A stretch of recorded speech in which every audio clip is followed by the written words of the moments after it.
Tembak 5 WNI. Kemenlu tuding oknum polisi Malaysia berlebihan, pelaku dicopot. Kementerian Luar Negeri mendorong otoritas Malaysia melakukan investigasi menyeluruh atas insiden penemakan terhadap 5 WNI. Penembakan terhadap 5 WNI oleh aparat Malaysia saat hendak keluar melalui perairan Tanjung Rhu, Selangor. Akibat insiden ini, 1 orang tewas, 2 dalam kondisi kritis dan lainnya selamat. Pengakuan 2 korban yang selamat, mereka tidak melakukan perlawanan saat hendak ditangkap. Apalagi melawan dengan senjata tajam.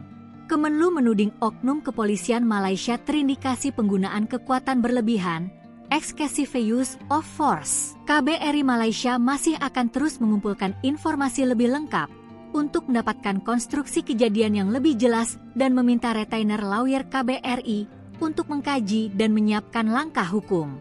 Kemenlu pun akhirnya mendapat akses ke konsuleran pada Selasa untuk menemui 4 WNI yang sedang dirawat di RS.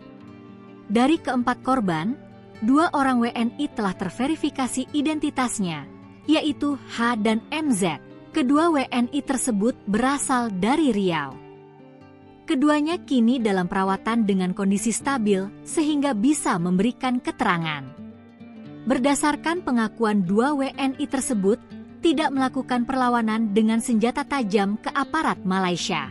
Keduanya juga menjelaskan kronologi kejadian dan menyatakan tidak ada perlawanan dengan senjata tajam dari penumpang WNI terhadap aparat APMM, Agensi Penguatkuasaan Maritim Malaysia, tulis Kemenlu dalam keterangannya, Rabu, 29 Januari 2025. Sementara itu, 2 korban lainnya masih berada dalam kondisi kritis pasca operasi dan belum dapat memberikan keterangan.